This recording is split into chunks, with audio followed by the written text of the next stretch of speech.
Hello, grade twos. I come to you with The Wild Robot by Peter Brown, and I'm reading it to you with permission from Little Brown and Company. Okay, chapter 28 is called The Old Goose. Ordinarily, the forest animals would have run away from the monster, but they were awfully curious why she was carrying a hatchling on her shoulder, and once Roz explained the situation, the animals actually tried to help. A frog pointed Roz up to the squirrels. A squirrel recommended that she speak with the magpies, and then a magpie sent them over to the beaver pond. The ground grew soggier, the grass grew taller, and soon the robot and the gosling were looking across a wide, murky pond. Dragonflies buzzed through the reeds. Turtles sunned themselves on a log. Schools of small fish gathered in the shadows, and there, floating in the center of a pond, was an old gray goose. "A very good morning to you," the robot's friendly voice boomed over the water. "I have an adorable little gosling with me." The goose just stared. "I'm in great need of your assistance," said Roz. "Actually, the gosling is in need of your assistance." "Food!" peeped the gosling. "Food! Food!" That tiny voice was more than the old goose could bear, and she began gliding across the pond and squawking to the robot. "What are you doing with that hungry hatchling? Where are his parents?" "There was a terrible accident," said Roz. "It was my fault. This gosling is the only survivor." "If there was a terrible accident, why does your voice sound so cheerful?" The goose flapped her wings. "Are you sure you didn't eat his parents?" "I am sure I did not eat his parents," said Roz, returning to her normal voice. "I did not eat anything, including parents." The goose squinted at the robot. Then she said, "Do you know who his parents are?" "I do not know." "Well, they must have belonged to one of the other flocks on the island because nobody in my flock is missing." "Will you take the gosling?" "I most certainly will not," squawked the goose. "I can't take in every orphan I see. You say this is your fault? It seems to me that it's up to you to make things right." "Mama! Mama!" peeped the gosling. "I've tried to tell him that I am not his mother," said the robot, "but he does not understand." "Well, you have to act like his mother if you want him to survive." There was that word again. Act. Very slowly, the robot was learning to act friendly. Maybe she could learn to act motherly as well. "You do want him to survive, don't you?" said the goose. "Yes, I do want him to survive," said the robot, "but I do not know how to act like a mother." "Oh, it's nothing. You just need to provide the gosling with food and water and shelter and make him feel loved, but don't pamper him too much. Keep him away from danger and make sure he learns to walk and talk and swim and fly and get along with others and look after himself." And that's really all there is to motherhood. The robot just stared. "Mama, food!" said the gosling. Now would probably be a good time to feed your son," said the goose. "Yes, of course," said the robot. "What should I feed him?" "Give him some mashed up grass, and if a few insects get in there, all the better." Roz tore several blades of grass from the ground. She mashed them into a ball and dropped the ball into the nest. The gosling shook his tail feathers and chewed his very first bites of food. "By the way, my name is Loudwing," said the goose. "Everyone already knows your name, Roz. But what's the gosling's name?" "I do not know." The robot looked at her adopted son. "What is your name, Gosling?" "He can't name himself," squawked Loudwing. And then, with a loud burst of wing beats, the goose fluttered up from the pond and landed right on Roz's head. Water streamed down the robot's dusty body as Loudwing leaned over the nest. "Oh dear, he certainly is a tiny thing," said Loudwing. "He must be a runt. I'll warn you, Roz, runts usually don't last very long. And with you for a mother, it'll take a miracle for him to survive." I'm sorry, but it's the truth. However, the Gosling still deserves a name. Let's see here. His bill is an unusually bright color. It's actually quite lovely. If I were his mother, I'd call him Bright Bill. But you're his mother, so it's up to you. His name will be Bright Bill, said Roz as the goose fluttered back to the water. And we will live by this pond, where he can be around other geese. I will find us a sturdy tree nearby. You will do no such thing, the goose flapped her wings. A tree is no place for a gosling. Bright Bill needs to live on the ground, like a normal goose. Loudwing sized up the robot. I suppose you two will need a rather large home. You'd better speak with Mr. Beaver. He can build anything. He's a little gruff at times, but if you're extra friendly, I'm sure he'll help you out. And if he gives you trouble, remind him that he owes me a favor.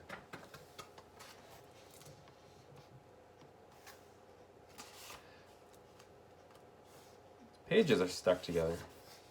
Chapter 29, The Beavers. Every day the beavers swam along their dam, inspecting and repairing it. The wall of food and mud allowed only a trickle of water to pass through, and it had turned a narrow stream into the wide pond that many animals now called home. As Roz and Bright Bill walked around the pond, they passed hundreds of chewed-up tree stumps, proof that the beavers needed a constant supply of wood, and this gave Roz an idea. The robot swung her flattened hand, and the sounds of chopping wood echoed across the water. They were soon replaced by the sounds of footsteps and shaking leaves as the robot carefully walked along the beaver dam with a gosling on her shoulder and a freshly cut tree in her hands. The beavers floated beside their lodge and stared at the bizarre sight with open mouths until Mr. Beaver slapped his broad tail on the water, which meant, "Stop right there." The robot stopped. "Hello, beavers. My name is Roz, and this is Bright Bill. Please do not be frightened. I am not dangerous." She held out the tree. "I have brought you a gift. I thought perhaps you could use this in your beautiful dam." "No thanks," said Mr. Beaver. "I have a strict policy never to accept gifts from Don't be ridiculous," interrupted Mrs. Beaver. "We can't let a perfectly good birch go to waste." "I'm afraid I must insist," said Mr. Beaver. Mrs. Beaver turned to her husband. "Remember how you asked me to point out when you're being stubborn and rude? Well, you're being stubborn and rude." Then she turned back to Roz. "Thank you, monster. If you'd be so kind as to drop the tree in the water, we'll take it from there." "I am not a monster." Roz tossed the tree like a twig. "I am a robot."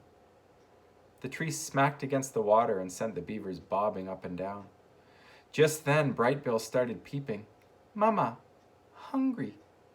So Roz dropped a ball of grass into the nest. "The gosling thinks you're his mother?" came a quiet voice. It was Paddler, Mr. and Mrs. Beaver's son. "His real mother is dead," said Roz, "so I've adopted him." There was a brief silence. Then Paddler looked up at Roz and said, "You're a very good robot to take care of Bright Bill." Mr. Beaver sighed. Yes, that's very good of you, Roz, but I don't understand what any of this has to do with us." "My son and I need a home, and Loudwing said you would help us build one." "Of course she did," Mr. Beaver muttered to himself. "Loudwing gets me out of one lousy jam, and I spend the rest of my days doing her favors." Mrs. Beaver glared at her husband.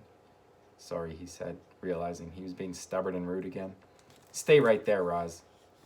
We need to have a family meeting." The three beavers slipped under the water, and a moment later their muffled voices could be heard inside the lodge.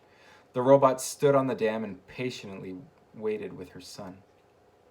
"Mama, Mama." "Yes, Bright Bill? I am trying to act like a good mother." A ripple, and Mr. Beaver's head appeared above the water. "If you bring us 4 more trees, good healthy ones, maybe I'll have time to help you and the gosling." "That is wonderful," said the robot. "We will be right back." Chapter 30, The Nest. I've built my fair share of lodges over the years. Mr. Beaver stood at the water's edge. But I can't say I've ever built one for a robot and a Gosling. So just what exactly do you need? We need a lodge big enough for both of us, said Roz. It should be comfortable and safe, and it should be near the pond. How long do you plan on living in this lodge? I do not know. Then we'd better make sure it's strong and sturdy. Mr. Beaver stroked his whiskers as he thought, do you plan on having friends over? The missus loves to entertain guests. I do not have any friends. No friends? Well, you seem pretty likable for a monster. I mean a robot. But if you want my advice, you should grow yourself a garden. Your neighbors won't be able to resist fresh herbs and berries and flowers. Just you wait and see. So we'll make sure there's a place for a garden, and we'll give your lodge some extra space for all the friends you'll be hosting. The beaver winked. We also need to find a way to keep your lodge comfortable when it's cold outside. Our lodge is heated by our own bodies, but I think we'll have to find another way to heat yours. The beaver and the robot thought about heat for a while. The first thing that came to Roz's mind was the sun. But then she remembered the hot sparks she had felt when sliding down the mountain peak. I could heat our lodge with fire, she said. Mr. Beaver blinked his little eyes. I will need to experiment, continued Roz. But I think there is a way. You go right ahead, Roz, said the beaver. But would you try not to burn down the entire forest? Do not worry, I will be careful. Let's move on, Mr. Beaver sighed. The next order of business is to find a site for your lodge. That meadow across the water would be perfect, but the hares will have a fit if we try to build there. I think we should clear out some trees and build right in the forest, and I know just the place. The beaver took them along the water and up to a dense section of forest that jutted into the pond. It needs some work, said Mr. Beaver, trudging through the thick weeds, but this ought to do the job. Yes, this ought to do the job, said Roz in her friendliest voice. Job, said Bright Bill. Mr. Beaver was incredibly skilled at taking down trees, but he couldn't keep up with Roz's powerful chopping hands, so he let the robot do the hard work. He pointed out the trees and shrubs that needed to go, and Roz started hacking away. By sunset, they were standing in a newly cleared site, and they had more than enough wood to build the lodge. You did some fine work today, Roz, Mr. Beaver yawned. I'll return in the morning, and we'll pick up right where we left off. What would you like me to do, said the robot. Tonight? So you still feel like working, do you? Very good. Well, you can start by digging out these tree stumps, and you can collect all those flat stones over there. And you can smooth down this patch of dirt so we have a level place to build. That should keep you busy. The next morning, Mr. Beaver returned to find that Roz had been very busy indeed. All the tree stumps had been dug up, and their holes filled in with dirt. 20 large stones had been stacked, and the ground was now perfectly level. But what most astonished Mr. Beaver was that Roz and Brightbill were huddled around a small, crackling campfire. Mr. Beaver moved his lips, but no words came out. Brightbill was cold last night, said Roz, so I taught myself how to make a fire. But how? I discovered that when I strike these two stones together, they create sparks, like this. I directed sparks onto dry leaves and wood until they ignited. Once I had a fire, it was easy to keep it going. And if I need to put it out, I can just add water. Mr. Beaver sat and warmed his paws. I've never seen fire in such a neat little bundle. He stared into the flames. I've only seen it blazing through the forest, burning everything in its path. But this is marvelous. He took another minute to enjoy the warmth. Then, he and the robot got back to work. Mr. Beaver asked Roz to dig a trench here, to place large stones there, to arrange logs this way, to smear mud that way. Birds and squirrels perched in the trees and watched the new lodge take shape. It resembled the Beaver Lodge, but it was larger. A great dome of wood and mud and leaves, A simple opening in the wall served as the entrance, and the door was nothing more than a heavy stone that the robot could slide out of the way. Inside the lodge was one big, round room. The arched ceiling was high enough that Roz could stand upright. A fire pit was set into the center of the floor, and a mesh of thin branches above acted as a vent. Large stones lined the interior walls like benches and were covered with thick cushions of moss. There was even a hole for storing food and water for Bright Bill.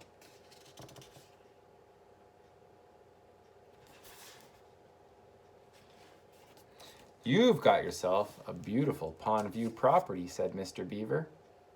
"What are you going to name it?" "I do not understand."